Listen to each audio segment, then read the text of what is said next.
आपला तारणारा प्रभू येशू ख्रिस्त याच्या प्रिय आणि गोड नावात सलाम. आज एक खास वचन आपल्यासाठी खूप जाणीवपूर्वक घेऊन येत आहे. मत्तई कृष्णवर्तमानाचं 26वा अध्याय आणि 73वं वचन. मत्तई 26:73. मग थोड्या वेळाने तेथे उभे राहणारे जवळ येऊन पेत्राला म्हणाले, खरोखर तूही त्यांच्यातला आहेस, कारण कारण तुझी बोली तुझी ओळख देते. कारण तुझी बोली तुझी ओळख देते. प्रथम हे वचन वाचत असताना आपल्याला कदाचित खूप साधं सोपं वाटतं, परंतु या वचनामध्ये किंवा या वाक्यामध्ये खूप मोठा अर्थ दडलेला आहे. कैफाच्या वाड्यात प्रभू येशू ख्रिस्ताला धरून नेण्यात आलेला आहे त्याची चौकशी करण्याकरता, आणि पेत्र देखील त्याच्या पाठीपाठ गेलेला आपल्याला पाहायला मिळतो. आतमध्ये ख्रिस्ताची चौकशी चालू आहे. पेत्र बाहेर उभा आहे, लोकांमध्ये गोंधळलेला आहे, घाबरलेला आहे, आणि त्याची चलबिचल इतरांच्या नजरेत येणारी चलबिचल आहे. तर तो ज्या पद्धतीनं घाबरलेला आहे, त्याचा तो जो स्वभाव आहे त्याप्रमाणे लोकांनी ओळखलेला आहे. 2 वेळा अगोदर दासींनी त्याला ओळखलं, तूही त्याच्याबरोबर आहेस, आणि 2ही वेळा पेत्रानं प्रभू येशू ख्रिस्ताला नकार दिलेला आहे. पण आता एक विशेष ओळख पेत्राबद्दल आपल्याला इथं पाहायला मिळते. लोकांनी पेत्राला ओळखणं स्वाभाविक होतं, कारण प्रभू येशू ख्रिस्ताच्या कार्यामध्ये पेत्र नेहमीच पुढं असायचा. परंतु या ठिकाणी एक वेगळी ओळख आपल्याला पेत्राची पाहायला मिळते. लोक त्याच्याजवळ येतात आणि त्याला म्हणतात, तूही त्यांच्यातलाच आहेस, कारण तुझी बोली तुझी ओळख देते. प्रियानो, याचा अर्थ काय आहे? पेत्र हा गालिलातला होता, आणि गालिलकरांचं जे बोलणं होतं ते खरबडीत होतं, सॉफ्ट नव्हतं.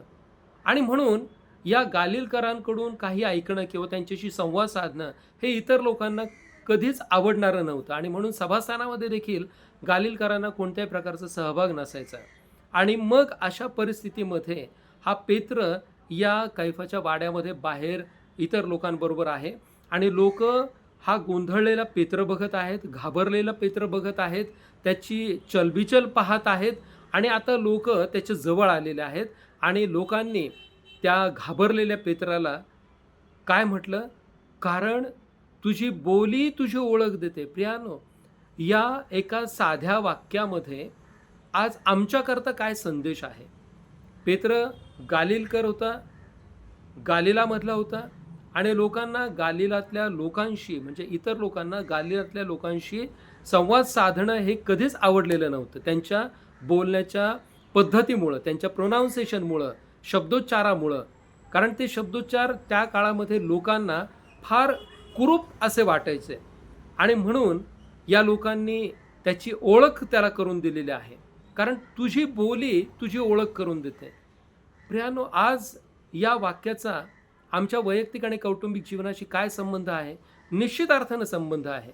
आज आम्ही घरामध्ये कसं बोलतो, आम्ही मंडळीमध्ये गेल्यानंतर कसं बोलतो, आम्ही समाजामध्ये वावरत असताना कशा पद्धतीनं बोलतो, हे खूप महत्त्वाचं आहे. घरामधलं आमचं बोलणं, आमचं वागणं, समाजामधलं आमचं वागणं, ही आमची प्रवृत्ती कशी आहे याची ओळख करून देतं, हे नेहमी लक्षात असू द्या. आम्ही ज्यावेळेस समाजामध्ये जातो त्यावेळेस, आम्ही ज्यावेळेस मंडळीमध्ये जातो त्यावेळेस आमचं बोलणं हे नेहमी सॉफ्ट असणं फार गरजेचं आहे. आमची बोली ही मधाळ असणं गरजेचं आहे. आमच्या शब्दांमध्ये माधुर्य असणं फार गरजेचं आहे. आमचे शब्द हे एखाद्याच्या अंतःकरणाला भेदून आरपार जाणारे आणि त्यांना घायाळ करणारे कधीच नसावेत. आणि म्हणून आम्ही ज्यावेळेस बोलतो त्यावेळेस वचनामध्ये सांगितल्याप्रमाणे आमचं बोलणं हे मिठानं रुचकर केलेलं असायला हवं. आणि म्हणून आमचं जे बोलणं आहे, आमची जी बोली आहे ती फार महत्त्वाची आहे. आम्ही कन्व्हर्सेशन कसं करतो, आम्ही संवाद कशा पद्धतीनं साधतो, आमच्यापेक्षा वयानं मोठ्या असणाऱ्या लोकांबरोबर, आमच्या समवयस्कांबरोबर, आमच्यापेक्षा लहान असणाऱ्या लोकांबरोबर, आणि जी बालकं आहेत अशांबरोबर आम्ही कसं बोलतो, यावरून आमची वृत्ती कळते, आमचा स्वभाव कळतो, आम्ही कोण आहोत, आमची मनोवृत्ती काय आहे, आमची विचार करण्याची पद्धती काय आहे, हे आमच्या बोलण्यातून कळत असतं. हे नेहमी लक्षात असू द्या. आणि म्हणून आम्ही जेव्हा केव्हा इतरांशी संवाद साधतो त्यावेळेस आमचं बोलणं हे नेहमी शांत असणं गरजेचं आहे, ते सॉफ्ट असणं गरजेचं आहे, ते इतरांना आनंद देणारं असणं गरजेचं आहे. इतरांबद्दल द्वेष पसरवणारं नको, इतरांबद्दल चुगली करणारं नको, किंवा इतरांची निंदा करणारं नको.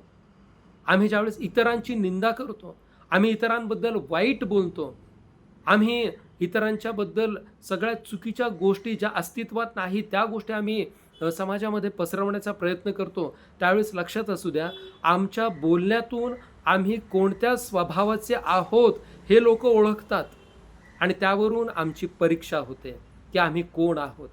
पेत्रानं काय केलं? पेत्रानं त्याच्या बोलीचा फायदा करून घेतला त्या प्रसंगामध्ये आणि प्रभू येशू ख्रिस्ताला शिव्याशाप देऊन त्याचा नाकार केला आणि त्याच्या नाकारण्यावरून त्यानं हे दाखवून दिलं की मी त्याला ओळखत नाही.